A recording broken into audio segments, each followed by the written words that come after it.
Bienvenidos a todos una vez más a One Size, Desmantelando en Matrix. Hoy tenemos un invitado súper especial, es Emilio Carrillo. Bueno, no hace falta ni presentarlo, todo el mundo lo conocéis, pero bueno, para los que no lo conozcáis, él es economista, es conferencista y bueno, está dedicado al cuerpo y alma, al mundo del desarrollo personal, de la consciencia y del mundo espiritual. Así que qué mejor que él que se presente. Hola Emilio, ¿qué tal?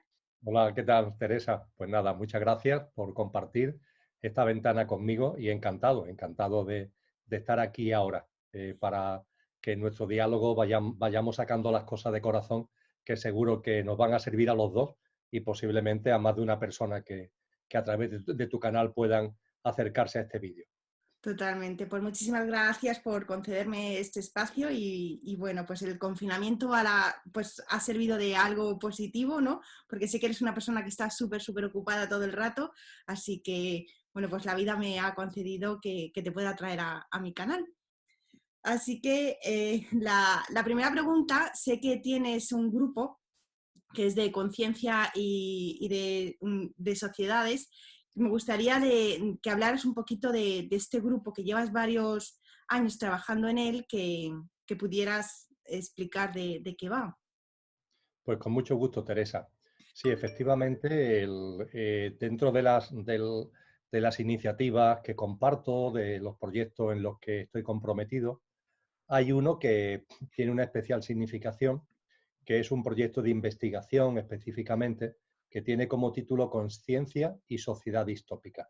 Uh-huh. Es un proyecto que arrancó en el verano del año 2018, por tanto hará pronto 2 años, y nos animó a un grupo de personas, somos en total 11 el equipo de trabajo, personas expertas cada una en distintos ámbitos temáticos que tocan a la cultura, la educación, la economía, la ecología, la política, la salud, la sociedad, la espiritualidad. Son, por tanto, campos muy amplios y muy diversos y este conjunto de personas, insisto, con expertos en cada uno de estos contenidos, nos pusimos de acuerdo para reflexionar conjuntamente sobre si la sociedad en la que estamos, la que vivimos, es una sociedad distópica, entendiendo por una sociedad distópica todo lo contrario a una sociedad utópica. Uh-huh. La utopía describe a una humanidad futura ejemplar en todos los sentidos. Y la distopía describe a una sociedad futura, una sociedad humana futura, alienada, sufriente, etcétera, etcétera. Y la verdad es que hace 2 años sentimos que hay muchos síntomas, que hay muchas señales de que la humanidad actual está ya en el ámbito de la distopía y que la distopía no es un futuro posible, sino que es un presente cierto. Y creímos que era necesario investigar al respecto y nos pusimos manos a la obra. El proyecto tiene 3 fases, cada una de 1 año de duración. La primera fue, por tanto, del verano de 2018 al verano del 2019 y consistió en recopilar información, simplemente recopilar información de personas de prestigio que están compartiendo con los demás sus percepciones y sus visiones acerca de lo que acontece y de nuestro futuro inmediato. Y pusimos en marcha una web que está actualmente a disposición de cualquier persona interesada, totalmente libre, gratuita, que se llama www.sociedaddistópica.com. Uh-huh. Pues bien, en esa web están recopilados los frutos de la primera fase del proyecto, que se concretan en aproximadamente 160 trabajos, artículos, entrevistas, textos diversos de un centenar de personas, todas, insisto, de reconocido prestigio, de los que hemos cogido material, un material que ellos libremente también ponen a disposición de los demás, y en esa web se puede encontrar ese material clasificado por autores, pero también clasificado por ámbitos temáticos. A partir de ahí, Teresa, dimos por cerrado la primera fase.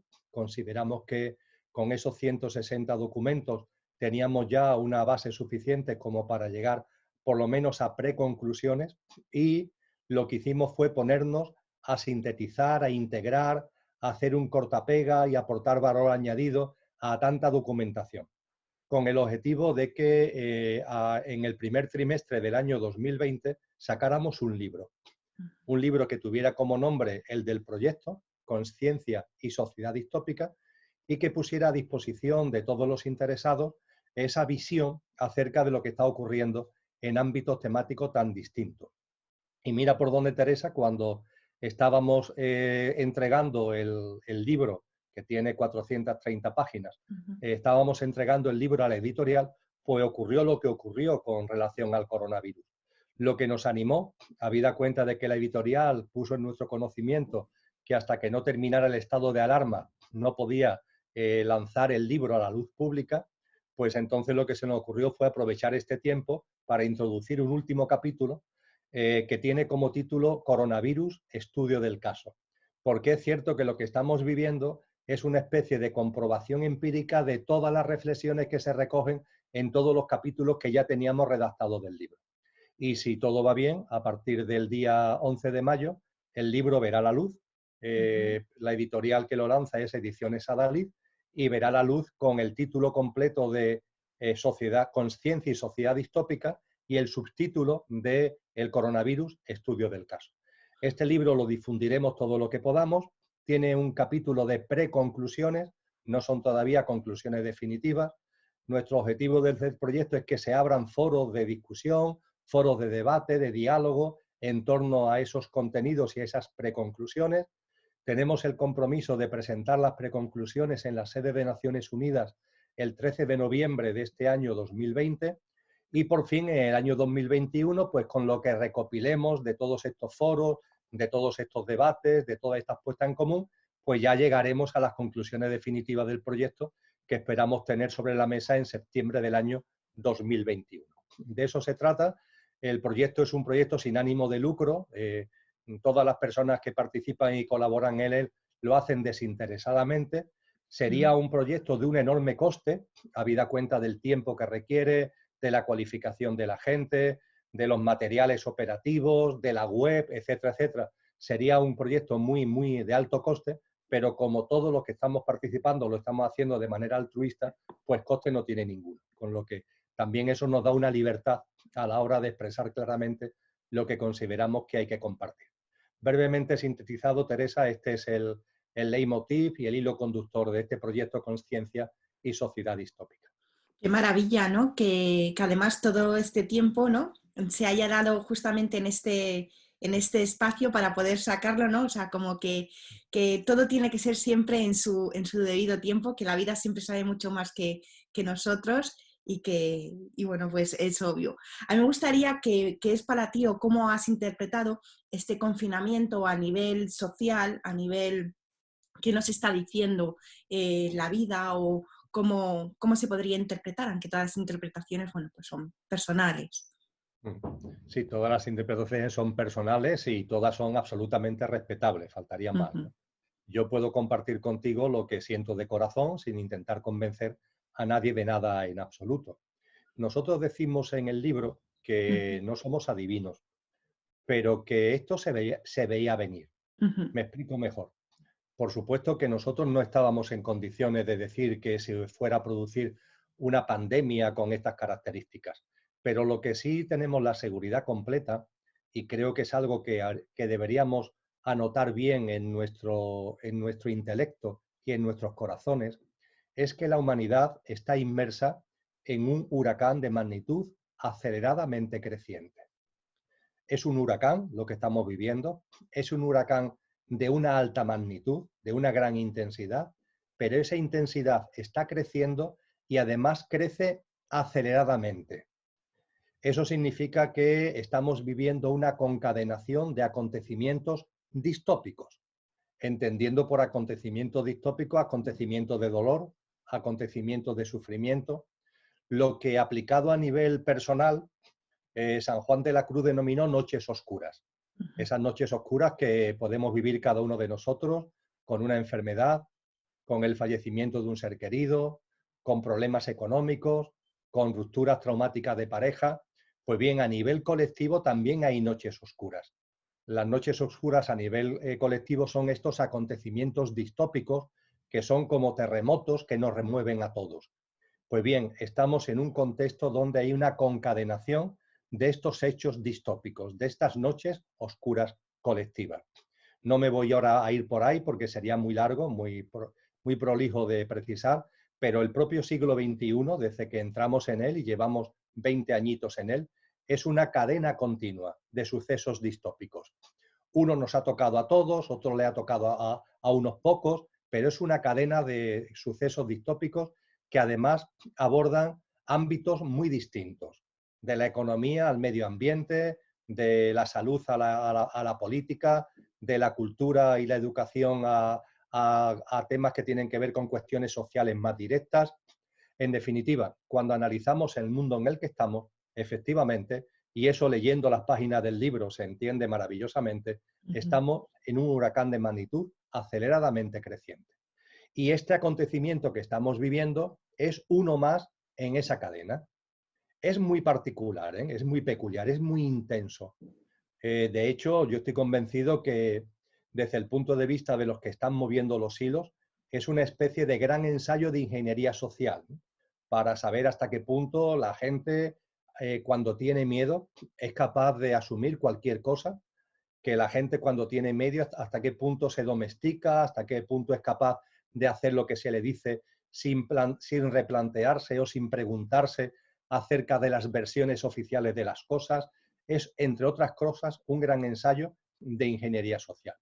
Pero lo que es indudable es que este hecho no va a ser el último. No tenemos ningún tipo de duda de que a este hecho le sucederán otros en el inmediato calendario.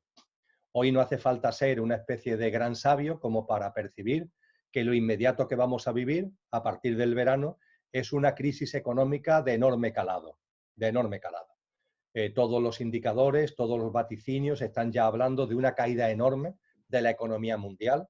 En el caso de España, una caída enorme de la economía española. Eso va a suponer destrucción de empresas, fundamentalmente de micros y pequeñas empresas y de proyectos emprendedores autónomos. Eso va a conllevar mucho desempleo, eso va a conllevar pérdidas de dignidad salarial, eso va a conllevar pérdidas de derechos laborales y de derechos sociales, va a haber nuevos recortes en ámbitos muy diversos, desde las pensiones y la jubilación hasta las prestaciones sociales. Todo eso va a ser lo más inmediato. Y no tenemos ninguna duda de que eso a su vez no será sino el preludio de algo que vendrá después. Y claro, nos tendríamos que preguntar, pero eso lo dejo para más adelante, en la medida en que tú lo consideres oportuno, ¿esto qué sentido tiene?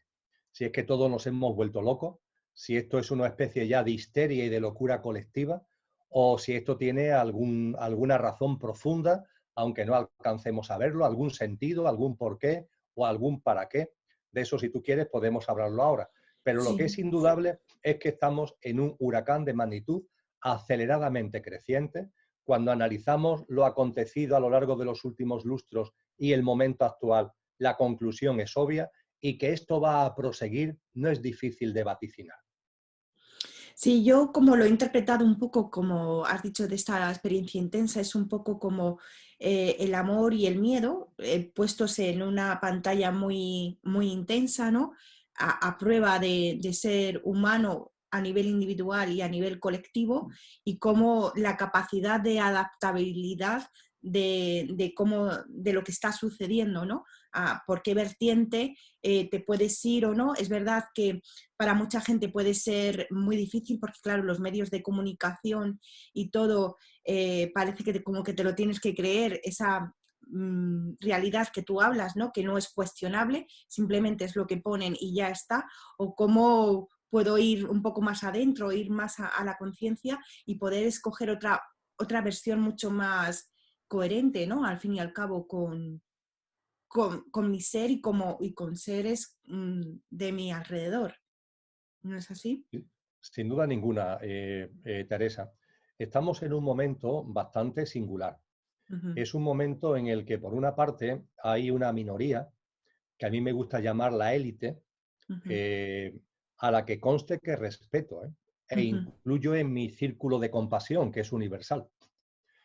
Son muy poderosos, o al menos eso se creen, pero realmente son personas que están arruinando sus almas. Y le tengo una gran compasión por ello.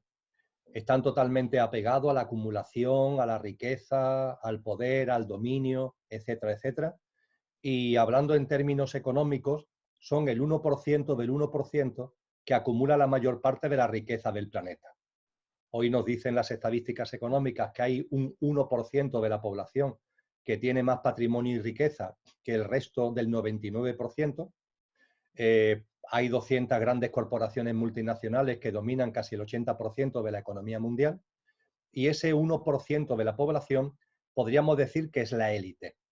Pero lo cierto es que dentro de ese 1% hay un 1% que acumula la mayor parte de esa riqueza y de ese patrimonio, e incluso ese 1% del 1% es el que está detrás de toda la maraña de intereses accionariales que subyacen en esas 200 grandes corporaciones.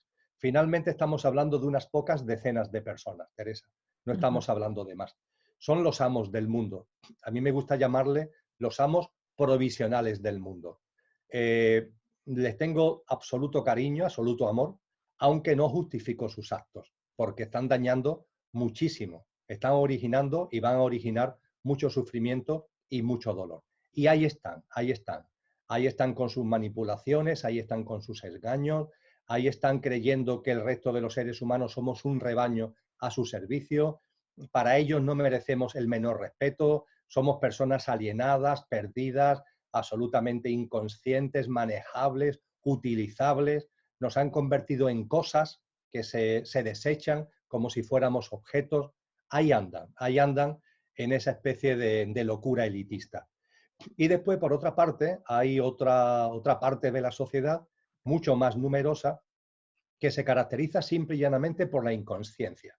Es decir, son seres humanos que todavía, yo confío en que poco a poco vayan abriendo los ojos, pero que todavía andan instalados en el, no ya el no ver, sino el no querer ver. Es decir, son sordos porque no quieren oír, son ciegos porque no quieren ver, porque la realidad cada vez está más de manifiesto, cada vez es más obvio, cada vez tenemos más datos, pero hay mucha gente que todavía tienen miedo a lo que la élite mueve, pero además tiene miedo a saber cosas y tomar conciencia acerca de lo que sucede. Intentan mantenerse en una especie de zona de confort, pero que desgraciadamente para ellos de confort no tiene nada, porque es una zona de mucho sufrimiento, es una zona de mucha esclavitud, es una zona de mucha manipulación, y sin embargo ahí intentan quedarse. Se creen a pie juntillas las versiones oficiales que le dicen los televisores, no quieren ver lo objetivo y lo evidente que otras personas le pueden poner por delante para que tomen conciencia, prefieren un entretenimiento lelo, una distracción alienante, antes que ser activos a la hora de enterarse de cosas, y ese grupo de personas que es muy amplio también están ahí. Y a mí me gusta decir que estamos en una especie de territorio con arenas movedizas donde están estos dos colectivos, el 1% del 1% y una masa todavía importante de personas que son sordas porque no quieren oír y ciegas porque no quieren ver y que intentan desde el miedo mantenerse en su hábitat de confort. Y junto con eso hay un número creciente de personas que están tomando conciencia, que no tienen nada que ver, obviamente, ni con la élite, pero que también se han salido ya de esa especie de estrategia del avestruz de esconder la cabeza bajo tierra, como hacen esos a los que acabo de hacer referencia.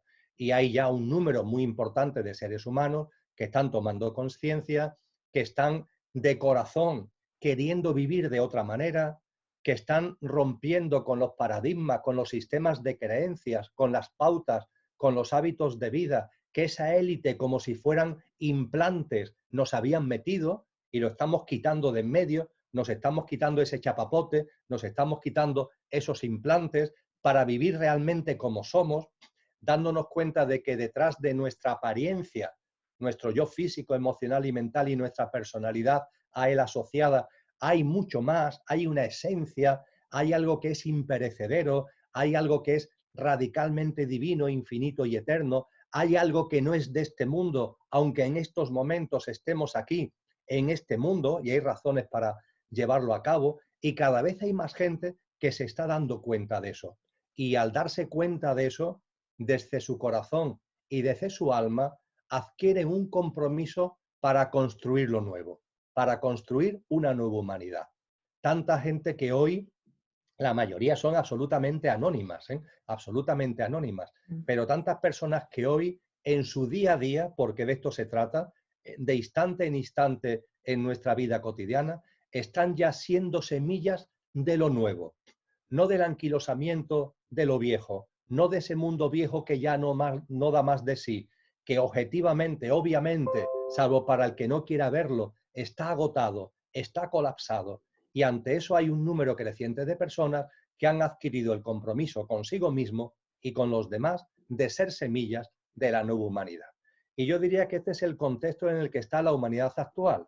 La élite selecta y muy minoritaria por un lado, un número muy importante de personas que todavía optan, porque eso es libre albedrío, optan por mantenerse en la inconsciencia a pesar de la cantidad de evidencias que hay a su alrededor que les sirven o le deberían servir para salir de ese estado, y por fin también un número creciente de personas que están tomando conciencia y de corazón, poniéndose en clave utópica, e incluso aprovechando la distopía como factor de impulso a favor de esa utopía, estamos siendo semillas de la nueva humanidad.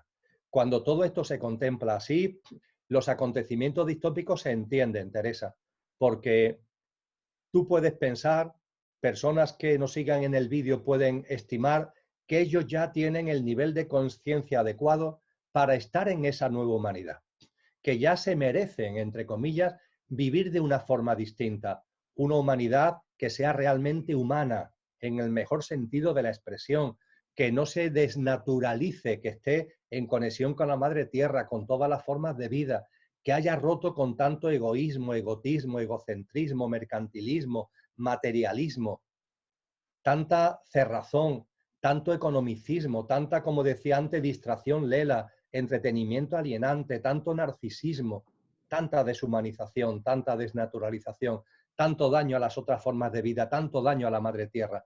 Cada vez hay más gente que puede pensar legítimamente que ya está, que él ya tiene, ella ya tiene el nivel de conciencia preciso para vivir de esa otra manera. Pero claro, tenemos que tener un poquito de paciencia. Este es el momento también de la paciencia y de la confianza. Paciencia son dos palabras, paz y ciencia. Es el momento de la paciencia, sin ningún tipo de duda. Y debemos ser conscientes que harán falta no solamente este acontecimiento distópico que estamos viviendo, sino algunos más. Porque cada nuevo acontecimiento distópico es una oportunidad y es un factor de impulso, es una remoción de conciencia para que esos que están ahí en esa postura tibia, extraña, vayan dando el salto. Me gusta compartir y termino con el experimento de la rana hervida, que habida cuenta de mi amor a todas las formas de vida es un auténtico disparate, pero que para reflejar lo que quiero compartir vale como un magnífico botón de muestra. El experimento de la rana hervida es un experimento de laboratorio que consiste en tener a la rana metida en un recipiente con agua. Y la rana, cuando está ahí en el agüita, está chapoteando tranquilamente. A partir de ahí el recipiente se pone sobre un hornillo y se le empieza a dar temperatura. Si la temperatura del hornillo va subiendo poco a poco, poco a poco, poco a poco, poco a poco, ¿qué es lo que ocurre? Que la ranita muere hervida.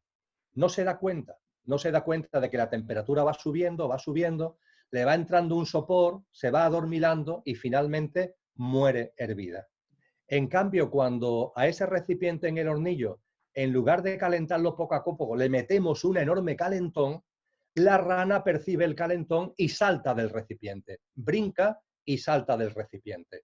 Pues bien, cada nuevo acontecimiento distópico es un calentón al recipiente para que cada vez más personas salgan de ese hábitat de confort en el que pueden terminar simplemente muertos hervidos, salgan de ese hábito de confort y empiecen a vivir de otra manera. Cuando esto se percibe así, los acontecimientos distópicos no digo que sean bienvenidos y que le aplaudamos, porque originan mucho sufrimiento, pero desde luego ya los percibimos de una manera distinta, comprendemos que tienen un porqué y un para qué, comprendemos que tienen un sentido profundo y eso nos permite vivirlo con serenidad, con confianza y con conciencia. Totalmente.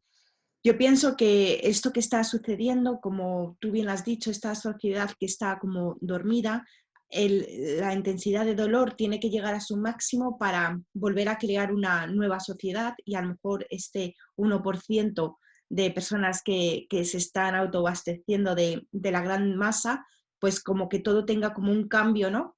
De ser humanos y de valores y tal. Lo que pasa que, claro, nos da muchísimo miedo estos espacios de no saber, ¿no? El ser humano, pues a lo mejor, no sé, por inercia nuestra, nos gusta estar en nuestra zona de confort, en nuestro pequeño matriz, ¿no? De lo que conocemos y toda esta nueva sociedad que, claro, está mucho por ver qué es lo que puede que suceda, ¿no? Porque económicamente va a haber al haber esta crisis tan grande donde se va a desplomar todo esto, a mí me gustaría un poco, como sé que él es economista, cómo puede cómo podemos dar este paso en unidad para crear una economía desde otro punto de vista. Bien, los acontecimientos que se avecinan desde el punto de vista económico son parecidos a los que hemos vivido hace no muchos años, con esa famosa crisis bancaria del año 2008, año 2009, que se alargó durante varios años más. De hecho, sus efectos todavía no habían desaparecido de la economía española y de la economía mundial. Entonces, lo que vamos a vivir va a ser parecido a esa crisis bancaria, que empezó como crisis de los bancos y terminó siendo una crisis de los estados, que se endeudaron hasta las cejas, derivando fondos públicos para salvar a la banca privada. Pues los efectos van a ser lo que vamos a vivir con el post-pandemia. Va a ser parecido a lo que aquella crisis supuso, pero yo diría que acrecentado, apretado en el tiempo, mucho más apretado en el tiempo. De hecho, la caída de la economía española, europea y mundial está siendo tan tremenda que solamente ha ocurrido en situaciones de guerra, en situaciones de conflicto bélico. En situaciones de no conflicto bélico no hay precedentes históricos de hundimientos tan tremendos de la economía y de las empresas, del empleo, etcétera, etcétera. Pero creo, Teresa, que tenemos que ir un poquito más allá. Y lo que voy a compartir, lo comparto, como ya he dicho, desde el corazón, y no quiero convencer a nadie de nada, pero sería deshonesto conmigo mismo, con el compromiso que tengo conmigo mismo, si no lo expreso con toda claridad. Pretender una rehabilitación, pretender una reforma, pretender una reorientación, pretender una mejora del sistema socioeconómico y del mundo en el que estamos es una pérdida de tiempo. Estamos en nuestro derecho de intentarlo, ¿eh?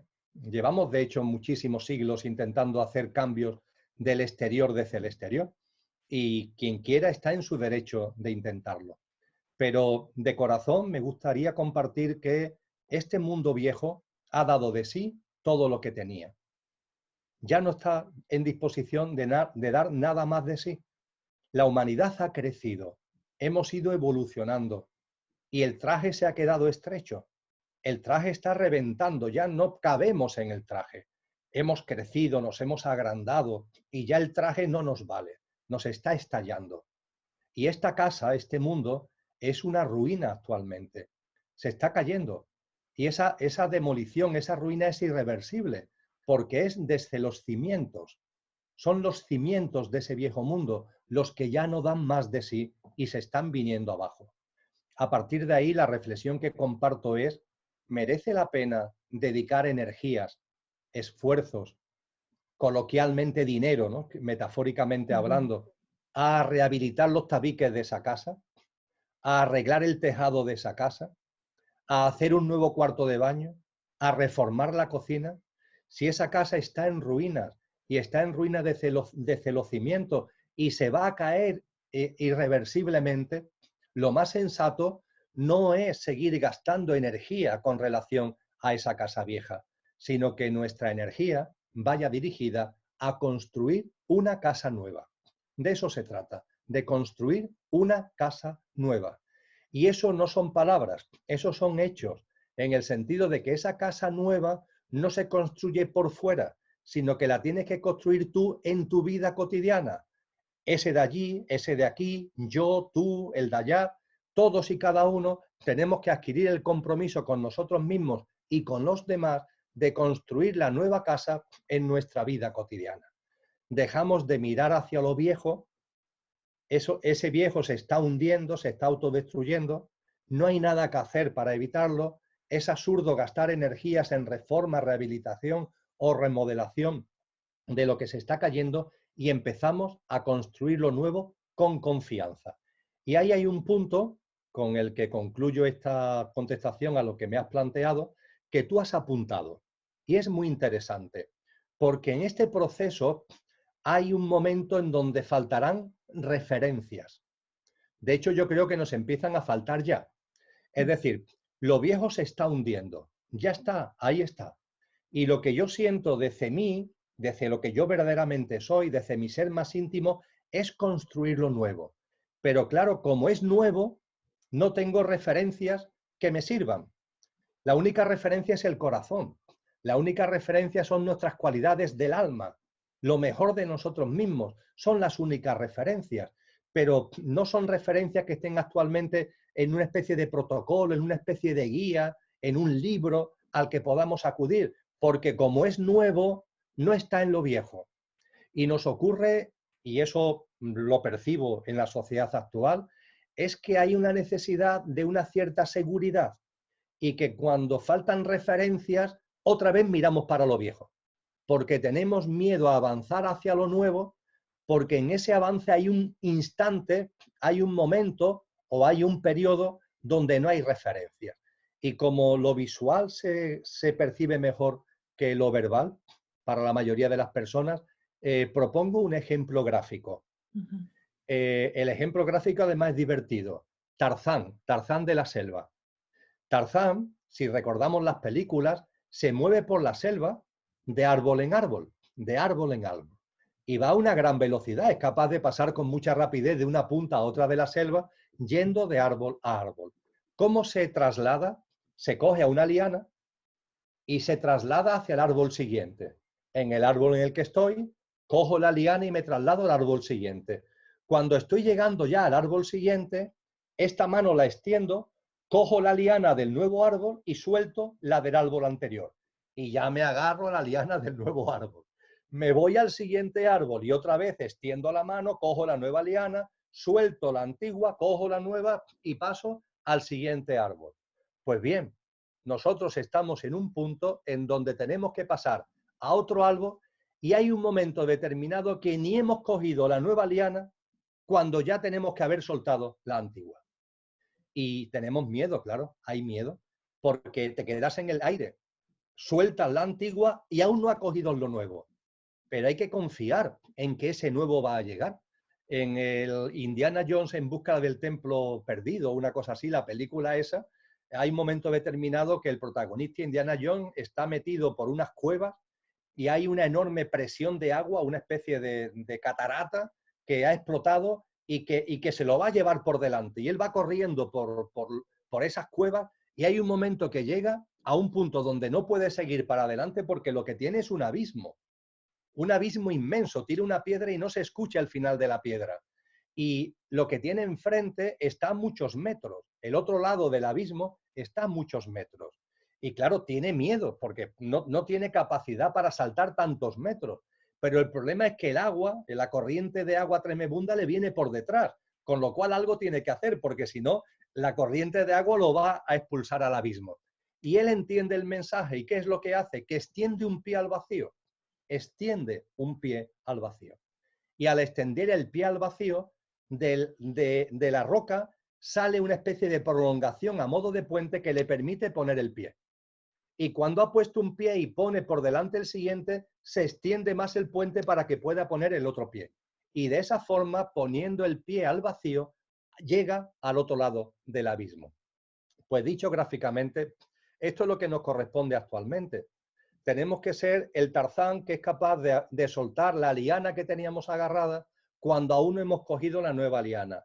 Tenemos que ser el Indiana Jones que es capaz de dar un paso al vacío con confianza absoluta de la vida y sabiendo que ahí algo va a pasar a favor nuestra. Y es lo que nos corresponde, Teresa, es lo que nos corresponde. Nos corresponde forjar nuestra nueva vida, la nueva humanidad, ser semillas de ella con entusiasmo, con mucha confianza y sabiendo, y no es un mensaje voluntarista, sabiendo que la victoria está asegurada. ¿Y por qué me atrevo a decir con esta contundencia? Esto de que la victoria está asegurada no es un testimonio mío. Yo no doy testimonio mío. Yo doy testimonio de los maestros. Doy testimonio de los grandes personajes que han estado antes que nosotros. Y esos sabios y esas sabias, esos maestros y esas maestras han anunciado que la nueva humanidad será una realidad. Y no lo han hecho porque fueran adivinos, sino por su sabiduría. Porque esos maestros tienen la sabiduría de los ciclos y tienen la sabiduría de cómo evoluciona la conciencia. Y cuando se tienen ambas sabidurías, la de los ciclos, cómo los ciclos se van sucediendo, cómo el ciclo viejo da lugar a un ciclo nuevo, y cuando se sabe cómo evoluciona la conciencia, entonces lo que nosotros llamamos profecía no son profecías, son certezas. Y ellos nos anunciaron que estos tiempos distópicos llegarían, ellos nos anunciaron que estos tiempos distópicos serían una especie de ambivalencia entre la distopía y la utopía que hay en el corazón de tanta gente. Ellos nos anunciaron que la evolución de la conciencia es como un ferrocarril que avanza sobre dos raíles, el de la distopía y el de la utopía, porque la utopía directamente apoya la nueva humanidad y la distopía, aunque aparentemente va en contra, pero sin embargo es un factor de impulso para que más gente se dé cuenta y también ponga su corazón a favor de la nueva humanidad. Y cuando todo esto se sabe, se puede llegar a la conclusión de que la nueva humanidad es irreversible. La victoria está asegurada y lo que tenemos es que ser valientes, conscientes, coherentes, consistentes, para llevar una vida nueva que sea la que de verdad merecemos desde nuestra auténtica esencia y desde nuestra verdadera naturaleza, desde nuestro verdadero ser. Es el momento de la impecabilidad, es el momento de la ejemplaridad, es el momento de la autenticidad, y no tengo duda que cada vez más seres humanos estamos poco a poco, inclinándonos y caminando por esa vereda. Sí, la verdad que sí. Yo creo que también todo esto ha venido súper bien de cómo enseguida con esa, cuando no sabemos lo que va a pasar, porque bueno, eso siempre pasa constantemente en nuestra vida, lo que pasa que creo que ahora se hace tan evidente, ¿no? Y cómo enseguida el ser humano se va, dijéramos, a lo negativo, al sufrimiento, ¿no? O sea, yo me acuerdo que, por ejemplo, no había pasado ni una semana de confinamiento cuando ya todo el mundo estaba en ERTES y en cosas de estas, cuando yo de pequeña conocía que España se iba a un mes de vacaciones, que era en agosto, y se iba tan tranquilamente, que era un mes, 4 semanas, y volvían y no había pasado nada. No habíamos tenido ni una semana todavía de confinamiento y ya estábamos hablando, o sea, como prediciendo algo negativo, que yo no digo ni que suceda nada positivo o negativo, ¿no? Pero cómo enseguida, ante lo no conocido, nos vamos a lo negativo y como tú bien has dicho con eso de Indiana Jones, que ha sido súper bonito, cómo, porque o sea, que podemos elegir ese espacio de novedad y abrirnos a eso nuevo desde el amor y no tener, o sea, yo creo que ya la pantalla se está poniendo tan extremadamente que el sufrimiento se va a ver tan sumamente amenazado como ilusión y se va a tener que caer por sí mismo porque va a ser o sea, no se va a poder defender más, ¿no? A nivel individual y a nivel social llegaremos Sí, nuestro tiempo. sí, la matriz de a la que tú tienes en referencia en tu canal, efectivamente es una matriz en el sentido de que esa élite, esa minoría, con los implantes que nos han metido a lo que antes hacía referencia, nos han generado una realidad que no es cierta, es una realidad puramente virtual. Si examinamos el comportamiento de la matriz y de los que dominan la matriz, veremos que la virtualidad, que no la realidad, es su santo y seña. De hecho, por ejemplo, el mayor instrumento de dominio que tiene la élite es el dinero. Y los economistas sabemos que no hay nada más virtual en el mundo que el dinero. No ya solamente porque detrás de los billetes ya no haya nada. El patrón oro, todo ese tipo de cosas que existió hace décadas, eso dejó de existir y el dinero no tiene ningún valor. El billete de 500 euros, si alguna vez alguien ha visto alguno, me voy al más alto de todo lo que pueda haber, el billete de 500 euros realmente no vale nada, de nada, de nada. Ni siquiera un céntimo por el papel que comporta, por el papel que tiene. Porque no hay nada que lo avale, no hay nada que lo garantice, no hay ninguna autoridad, no hay ninguna institución, no hay ningún foro que avale de que eso vale lo que dice que vale. Es pura virtualidad, absoluta virtualidad. Pero es que para colmo la mayor parte del dinero que existe ni siquiera es el de billetes, son anotaciones contables de los bancos. Porque yo meto 1.000 euros en el banco, pero el banco esos 1.000 euros se lo presta a otro. Y ese otro lo utiliza para comprar no sé cuánto, le da los 1.000 euros al que le ha comprado no sé cuánto, que también lo mete en el banco, banco que se lo da a otro. Y entonces cuando empezamos a hacer la cadena completa, resulta que no solamente es que el dinero papel, el dinero billete, no sea real, sea puramente virtual, sino que además genera una creación de lo que en economía se llama dinero bancario, que es absolutamente una falacia. Y estamos hablando de la columna vertebral del sistema, el dinero, una absoluta virtualidad.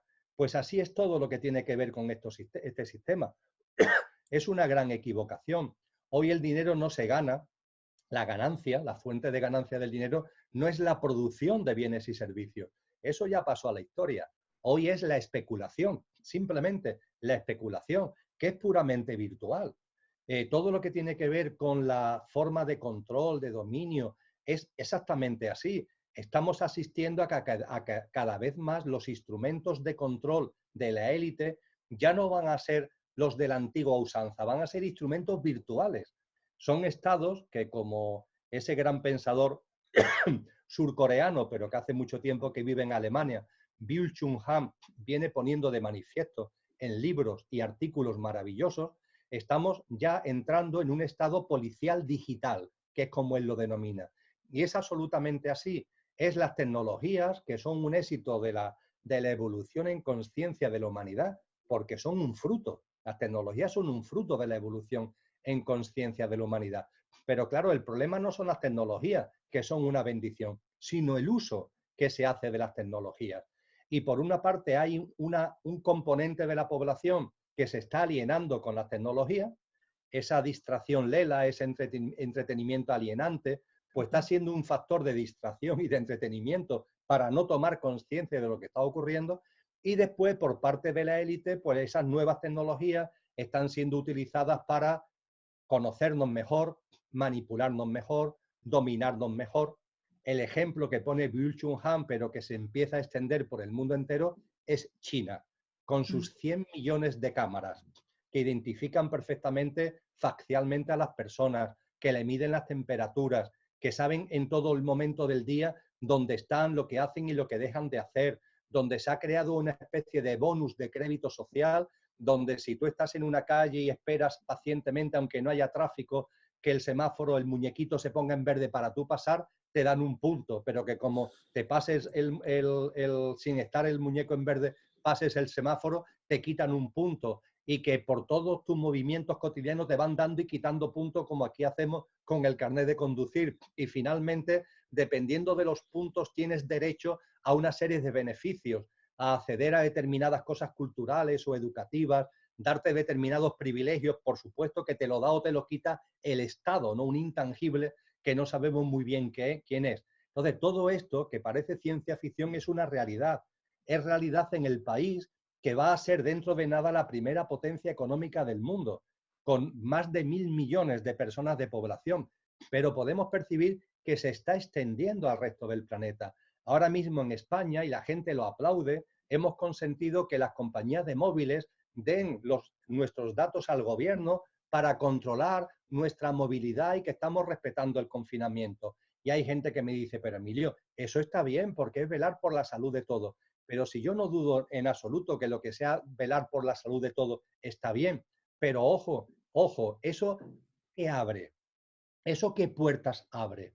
Claro, si confiamos en los que están ahí, esas puertas siempre van a ser positivas, pero cuando nos damos cuenta que los que están detrás de los que están detrás de los que están detrás son unos mentirosos compulsivos, unos manipuladores obsesivos, pues que toda esa fuente de información se canalice hacia esas instituciones, hacia esos foros, pues la verdad es que debe preocuparnos.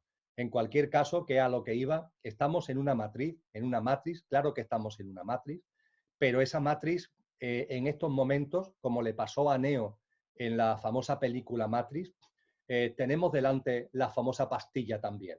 No sé, Teresa, si tienes delante la imagen de la película, ¿verdad? Totalmente. Donde Morfeo le pone las dos pastillas por delante a Neo. Con una de ellas, nada de lo que empezó a saber lo va a recordar. Volverá a la plena inconsciencia, pero con otra tomará verdadera conciencia de las cosas. Aunque la verdadera conciencia de las cosas supone romper la zona de confort, supone vivir por lo menos durante un tiempo sin referencias y supone algo que a nuestra mente concreta la desmotiva y le preocupa bastante. Pero Neo coge la pastilla que le permite vivir con conciencia, no la que lo lleva nuevamente a la inconsciencia. Yo creo que hoy día muchas personas, tú, yo y muchas personas en el mundo entero, hemos tomado y estamos dispuestos a tomar, si todavía no la hemos tomado, la pastilla que nos dé la conciencia. No la inconsciencia, sino la conciencia. Y estamos dispuestos a asumir estos tiempos de transición, porque son tiempos de transición, donde la distopía está ahí, donde la falta de referencia está ahí, donde estamos construyendo lo nuevo, pero claro, todavía está muy en embrión y no terminamos de verle el cuerpo, y al no verle las referencias podemos estar perdidos en determinados momentos, y en ello estamos. Yo creo que lo único que nos corresponde es seguir por ese camino, seguir por esa senda, y desde luego, y concluyo con estas reflexiones acerca de la matriz, darnos la mano, Teresa. Esa es la mejor forma, darnos la mano. Porque cuando tú ves que no hay unas referencias, porque es verdad que las estamos creando ahora, están en embrión, lo que nos corresponde a los seres humanos es darnos la mano desde nuestros corazones, acompañarnos los unos a los otros en este proceso. Todos los que estamos ya saliendo de la matriz, todos los que estamos ya viviendo desde el corazón, todos los que estamos intentando vivir como semillas de esa nueva humanidad, darnos la mano. Y darnos la mano la podemos dar de muchas formas. Por supuesto que hay una alternativa estupenda, que son las comunidades conscientes que están surgiendo por todos sitios, personas que se van a vivir al ámbito rural, a ecoaldeas y a otro tipo de comunidades utópicas para vivir de otra manera, pero también en grandes ciudades. Tú estás en Móstoles, que es una gran ciudad per se, que está al lado de una enorme ciudad como es Madrid. Yo vivo en Sevilla, que es una gran ciudad también. Bueno, pues también en grandes ciudades, viviendo cada uno en nuestra casa, sin que nos vayamos a esas comunidades que son estupendas, sin ningún tipo de duda, pero también podemos establecer esos lazos de darnos la mano. Tú y yo ahora nos estamos dando la mano a 500 kilómetros de distancia, y al darnos la mano, seguro que a través de lo que compartimos, mucha gente también se está dando la mano con nosotros. No es una mano física, es una mano de conciencia, es una mano no virtual, porque es de amor, y el amor no es virtual. Que no se vea no significa que sea virtual. Sí tiene una tangibilidad, sí tiene una frecuencia vibracional, y esa frecuencia vibracional es la del amor. Entonces, acompañarnos desde nuestros sentires, desde nuestras experiencias, desde nuestros compartires, aprovechando las tecnologías, aprovechando los puntos de encuentro que podamos tener, que se van a limitar cada vez más en los puntos de encuentro físicos, pero que lo que podamos tener, aprovechándolo también en la mayor medida y sin ningún tipo de miedo, sin ningún tipo de miedo y sin ningún tipo de violencia ante la violencia. Recientemente compartía un texto que en el blog que gestiono, El cielo en la tierra, poniéndolo en cualquier buscador se accede a él sin problema. En cuanto que se acceda al blog, a la izquierda se puede descargar un texto que se llama Disidencia consciente, que yo creo que lo que nos corresponde ahora, una disidencia pacífica, consciente, creativa, colectiva, y para esa disidencia consciente, conforme escribí ese texto, se me vino a la memoria el ejemplo de los primeros cristianos. Los primeros cristianos vivieron una situación hasta cierto punto análoga, no digo igual, sino análoga, nos sirve como analogía a lo que estamos viviendo ahora, porque ellos vivían en un imperio muy dominante, que era el imperio romano de la época, que tiene un poco que ver analógicamente con el sistema imperante en estos momentos, monolítico, fortísimo. Y ellos vivían en ese contexto. y en ese contexto decidieron vivir de otra manera, a riesgo de sus vidas, y encontraron procedimientos, incluso a través de las catacumbas, para vivir en coherencia con lo que sentían, para vivir dándose la mano los unos a los otros, compartiendo una forma de vida que rompía los esquemas del egoísmo y del materialismo que se le imponía en ese imperio. Entonces, yo creo que tendríamos mucho que aprender en estos momentos de cómo a lo largo de la historia de la humanidad ha habido comunidades, ha habido grupos, ha habido colectivos que han sabido vivir de una manera distinta, y ahora, eso sí, con la gran confianza de que no va a ser un grupo minoritario, sino que es un grupo que cada vez va a ser más mayoritario, que se esparce por el mundo entero, no solamente en una pequeña parte del mundo, sino que se esparce por el mundo entero, y que entre todos estamos poniendo la semilla de esa nueva casa, de ese nuevo mundo, de esa nueva humanidad, que es ni más ni menos que el reflejo claro de lo que somos en nuestro verdadero ser. Así que creo que estamos en un momento histórico bellísimo. No por casualidad estamos aquí casi 8.000 millones de almas encarnadas a la vez. Estamos en un momento precioso que tenemos que vivir con compasión, con mucha compasión hacia los que lo están pasando tan mal y lo van a pasar también en el medio y en el largo plazo, pero a su vez con la alegría íntima de que ya estamos al final del proceso. El horizonte ya está ahí. Nadie sabe ni el día ni la hora, como muy bien dijo Cristo Jesús. Nadie sabe ni el día ni la hora, pero estamos atentos a las señales, como él también dijo. Y las señales nos indican de que la nueva humanidad está ya cercana, que el ciclo viejo está agotado y que el ciclo nuevo está ya surgiendo del corazón y del quehacer cotidiano de tantos millones y millones y millones de seres humanos. Y a mí me gustaría, qué bonito que hayas traído la religión, ¿no? Porque hay una cosa que la religión une al ser humano y es la fe.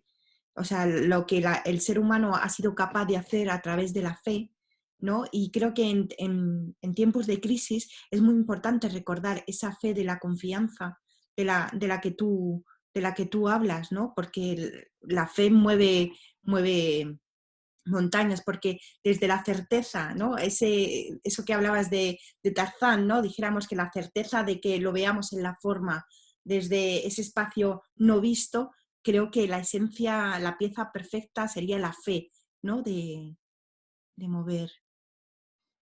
Pues efectivamente, cuando hablamos de religión, eh, personalmente, Teresa, yo no tengo ningún credo religioso.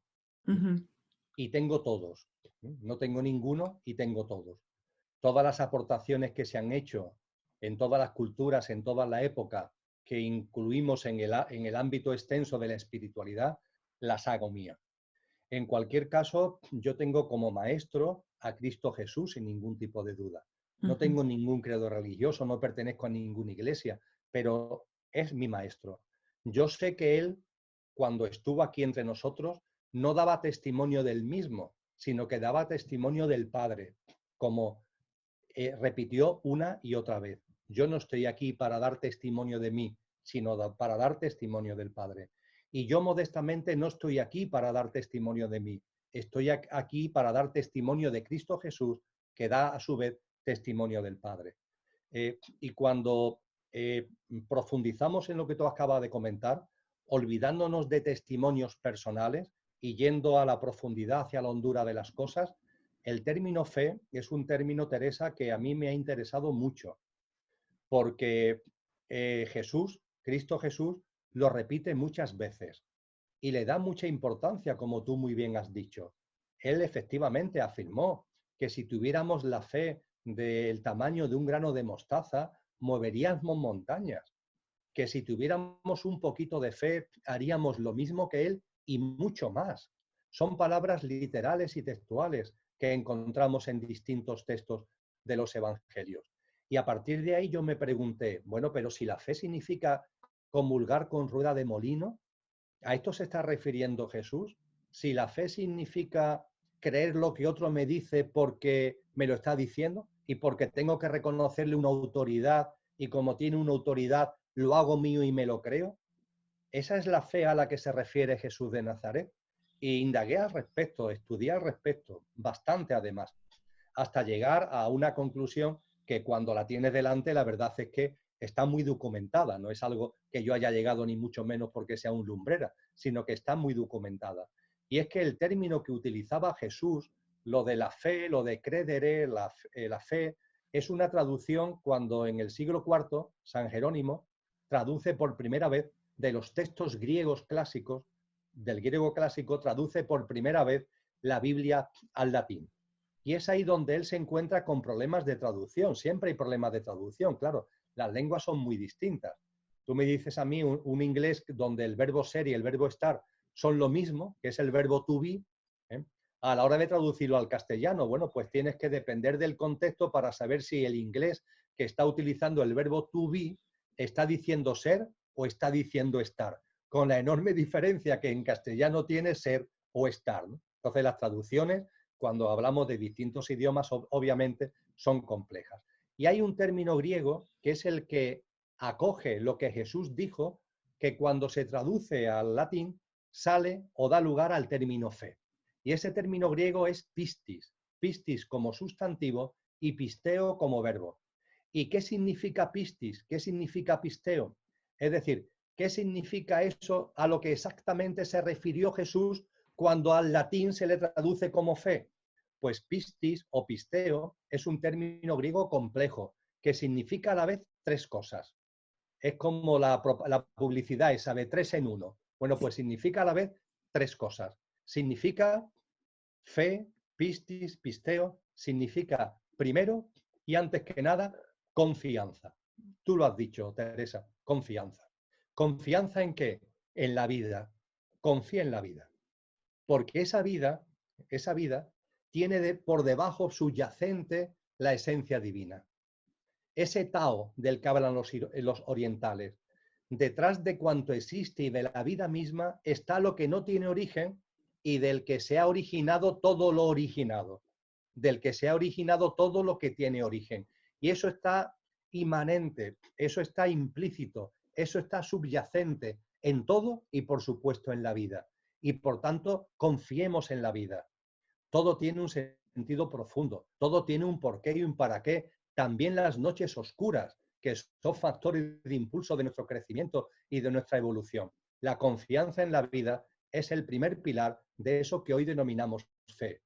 El segundo, el compromiso contigo mismo, el compromiso con lo que realmente eres, el compromiso no con tu apariencia, sino con tu esencia y el compromiso para sacar lo mejor de ti, que es lo que se corresponde, lo que siempre ha correspondido y lo que nos corresponde hacer en el momento presente. Y lo tercero, junto con la confianza en la vida y el compromiso con lo más sagrado y más íntimo de ti mismo, lo tercero, la perseverancia.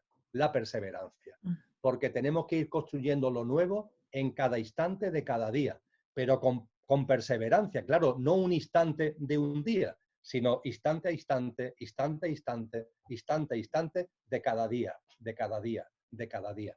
En definitiva, cuando indagamos, como tú muy bien apuntabas, en lo que la fe significa, nos encontramos con esta maravillosa sorpresa, que con ella no se está hablando de comulgar con rueda de molinos, con ella no se está hablando de creer lo que otros nos dicen porque tienen mucha autoridad o por las razones que sean, sino que lo que Cristo Jesús nos está animando y nos está alentando es a la confianza en la vida, al compromiso con nosotros mismos y a la perseverancia en esa confianza y en ese compromiso. Pues para concluir esta entrevista me gustaría que hablaras, sé que has hablado en otros espacios sobre las distintas humanidades, un poco para cerrar esto, ¿no? De que parece que nuestro tiempo presente, o nuestro declive humano, ¿no? Y ya se acabó el mundo. Entonces, también pues me gustaría que las personas que nos están escuchando, todos estos ciclos que se van acabando, empezando, acabando, que hablaras un poquito de ello. Pues con mucho gusto, Teresa. No forma parte de la leyenda ni de la mitología, sino que es una realidad. Es una realidad a la que se accede desde el discernimiento, desde la introspección y también desde el estudio de textos antiguos y de la sabiduría antigua. Me estoy refiriendo al hecho de que esta humanidad no es la primera. Ha habido antes otras humanidades. La Atlántida existió, claro que existió, Lemuria existió, claro que existió. La Atlántida hace decenas y cientos de miles de años. Lemuria hace millones y millones de años. Y antes de Lemuria, la sabiduría antigua nos habla de una humanidad que fue la Hiperbórea. Y antes de la Hiperbórea, de una humanidad que fue la Polar. Con lo que la humanidad ha ido evolucionando a través de distintas humanidades. La Polar, la Hiperbórea, la de Lemuria, la de la Atlántida, y esta, la actual, que es la quinta. Deberíamos entenderlo del mismo modo que lo que tú realmente eres, lo que yo realmente soy, no evolucionamos solamente con una personalidad. Mi alma está hoy encarnada en Emilio. Evoluciona gracias a lo que vive y a lo que siembra y a lo que cosechará por lo que ha sembrado siendo Emilio. Pero mi alma, antes de estar encarnada en Emilio, estuvo encarnada en otras personalidades, al igual que la tuya, porque nuestra alma va encarnando en una cadena de vidas y vamos asumiendo distintas personalidades. Eres hombre, eres mujer, vives en un sitio, vives en otro, tu situación socioeconómica, es una cadena de vidas. Y cada cadena de vidas naces, desarrollas las experiencias que corresponden y falleces para volver a encarnar siguiendo tu proceso evolutivo. Pues a la humanidad le pasa igual, que en su evolución va viviendo en distintas humanidades. Nació como humanidad polar, desarrolló las experiencias que correspondían y murió como una humanidad polar. Y renació como humanidad hiperbórea. Nació, se desarrolló, vivió la experiencia, murió y volvió a nacer como humanidad lemur. Desarrolló sus experiencias, murió y volvió a nacer como humanidad atlante. Desarrolló la experiencia que le correspondía, aportó lo que correspondía al proceso en conciencia de la humanidad y murió para volver a nacer en esta humanidad. Y esta humanidad, en su momento, estamos desarrollando nuestras experiencias y en su momento morirá para volver a nacer como una nueva humanidad, que será la sexta. Lo único que ocurre es que en este ciclo sencillo, simple, al que he hecho referencia, cuando lo ves es muy sencillo, hay un matiz que es crucial, muy importante de entender. Las humanidades hasta ahora cada una ha ido cumpliendo su función, pero todas han sido humanidades que han vivido desde nuestro pequeño yo, desde lo que a mí me gusta denominar el coche, nuestro yo físico, emocional y mental y la personalidad a él asociada. De hecho, hemos ido construyendo ese pequeño yo, el mundo físico, el mundo energético, etérico que tenemos los seres humanos, nuestro mundo emocional, nuestro mundo mental. Lo hemos ido construyendo, perfeccionando, humanidad a humanidad, humanidad a humanidad. Y hemos ido viviendo cada vez de una forma más completa. Pero ojo, la sexta humanidad, que es la que suceda a esta, ya no será una humanidad. Por primera vez ocurrirá que ya no será una humanidad que viva desde el coche, sino será una humanidad que viva desde el conductor. Esa es la gran diferencia. Ya no será una humanidad aferrada a lo efímero, aferrada a la apariencia. Ya como humanidad hemos recorrido todo el camino, todas las fases en conciencia, para estar ya en disposición de que la nueva humanidad viva desde el conductor que somos, desde nuestra dimensión álmica y espiritual, pero la sexta fundamentalmente álmica, la séptima y última, dicen los textos sagrados, será la que viva desde el espíritu. La sexta, que es la próxima, vivirá ya desde el componente álmico. Y claro, vivir desde el componente álmico significa no vivir desde el coche, sino desde el conductor. No vivir desde la apariencia, sino desde la esencia. No vivir, por tanto, desde lo efímero, sino de lo que es permanente en nosotros. Y cuando esto lo vemos, entendemos por fin, y termino, Teresa, la necesidad ineludible de que ahora haya un corte. En todo el proceso de humanidades que hemos tenido hasta ahora, las almas encarnadas han ido pasando, han ido pasando. Hemos encarnado como polares, como hiperbóreos, como lemures, como atlantes. Estamos aquí en la quinta humanidad y, por decirlo de una forma muy coloquial, no ha habido un examen, no ha habido una selectividad. Hemos ido pasando todos en grupo, ha habido siempre almas que se han adelantado y han sido referentes y maestros, pero hemos ido evolucionando en grupo sin que haya habido una selección, sin que haya habido un examen, sin que haya habido un corte. Pero ojo, en el tránsito de la quinta a la sexta humanidad sí hay un corte, sí hay un corte. Porque para vivir desde el conductor, que es lo que la sexta humanidad va a hacer, no es posible que haya almas que por su escaso grado de evolución en conciencia sigan viviendo desde el ego. Porque todo el nuevo mundo se desmoronaría si hay unas cuantas almas que siguen viviendo desde el ego. Todos sabemos que podemos tener 100 manzanas sanas y si hay una podrida, se pudren las 100 manzanas. En esa nueva humanidad solo podrán encarnar almas que llegadas hasta aquí, hasta este punto de tránsito de la quinta, hayan adquirido un nivel de evolución de conciencia que no tiene que ser el máximo, pero sí el mínimo requerido para vivir en esa humanidad.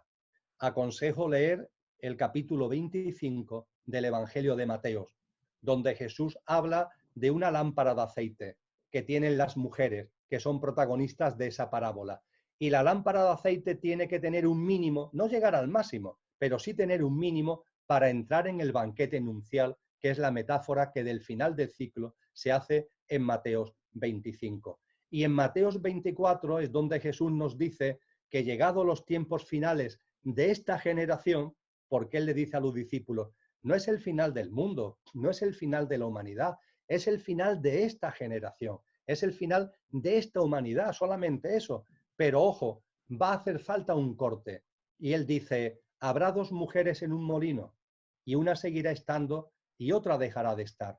Habrá dos hombres en el campo, y uno seguirá estando y otro dejará de estar.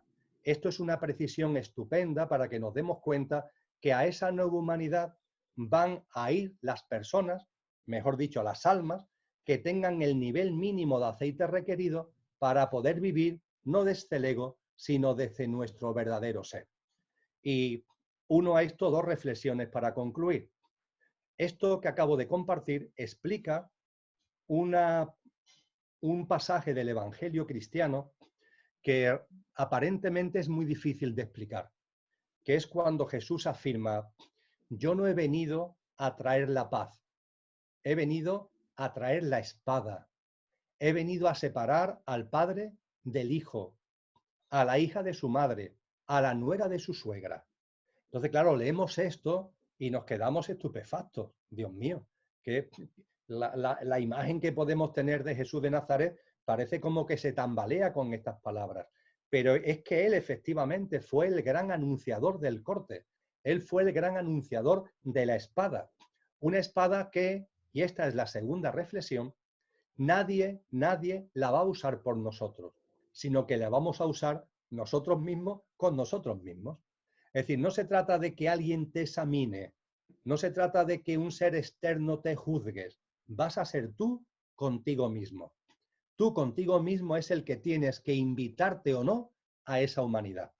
Y esta es la reflexión que estoy compartiendo mucho, Teresa, y que te agradezco que me lo permita también contigo. Claro que sí. Por sentido común, nada de lo antiguo está invitado a la nueva humanidad. Esa casa que se está cayendo, esos cimientos que están estallando de los que hemos hablado, nada de eso está invitado.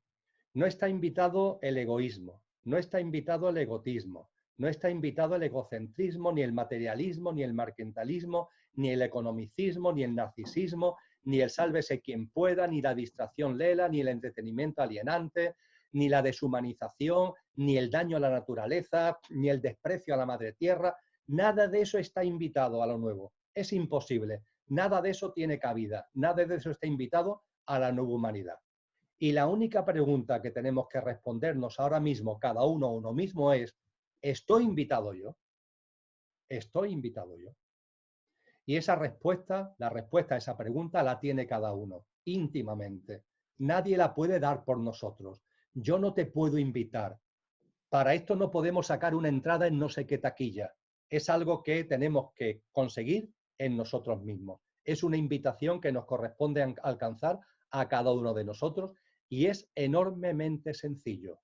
Sal de esa matriz, quítate esos implantes, rompes con esos paradigmas, rompe con ese chapapote en el que te han metido. Vive en coherencia con lo que realmente eres. Por favor, darte cuenta ya de tus valores, de tus cualidades, de tus atributos y ponlo en práctica poco a poco, sin prisa pero sin pausa, poco a poco. Aquí no hay prisa, no es cuestión de que te flageles, pues yo quiero pero no puedo. Tú ponte en marcha intentando sacar lo mejor de ti y serás así como te estés autoinvitando a la nueva humanidad. Claro, es que la nueva humanidad invita mucho a la unidad, ¿no? Desde la unidad, ¿no? Y totalmente el desapego del ego, como tú bien has dicho, se tiene que quedar en esta quinta fase humana, ¿no? Y es un poquito lo que está pasando. Algo que ha sido como el coronavirus ha venido pues a desplomarlo radicalmente y todos por primera vez el tener una causa en común y, bueno, lo que tú has dicho, ¿no? El hacerte este tipo de preguntas, creo que en estos 2 meses son súper esenciales para poder para ir a esa humanidad que es el amor realmente y trabajar desde el amor, desde la unidad, ¿no? Estás hablando de ello. Efectivamente. Una unicidad, a mí me gusta hablar mucho Sí. del nodos, Uh-huh. porque la realidad, la palabra unidad nos cuesta a veces trabajo asimilarla. Uh-huh. Entonces, en una tradición que yo admiro mucho y que comparto y practico en la medida de mis posibilidades, que es la Advaita, se nos dice, no, más que hablar del uno o de la unidad, habla del nodos. No hay dos, no hay dos. Quítate de la cabeza que hay dos porque la realidad íntima y sagrada es que no hay dos. Y también en la comprensión de que esa unicidad se manifiesta en la diversidad, claro. Esa unicidad no es el uniformismo, no es el todo el mundo andando en fila uno detrás de otro, todos vestidos iguales y haciendo lo mismo. No, no, esa unicidad se basa y se plasma en la diversidad. La unicidad es diversidad y bajo la diversidad subyace la unicidad, el nodo. Efectivamente, Teresa. Pues Emilio, ha sido un placer el tenerte aquí contigo. He disfrutado un montón y espero que la gente que nos esté viendo también y que tomen conciencia de todo lo que se ha dicho, que realmente esta es la razón de esta entrevista y de este canal. Así que te doy muchísimas gracias por todo, que sigas con tu super proyecto que me parece encantador y bueno, pues el 11 de mayo, cuando nos dejen salir a la calle, el poder comprar ese libro porque tiene que estar súper, súper interesante. Muchísimas gracias, Teresa. Te agradezco mucho la oportunidad que me has dado de compartir y te envío un gran abrazo de corazón. Muchísimas gracias. Vale, y bueno, pues a los que nos estáis escuchando, pues ya sabéis, a la semana que viene pues habrá otra entrevista. Así que un abrazo muy fuerte y hasta luego. Hasta la semana que viene. Hasta luego.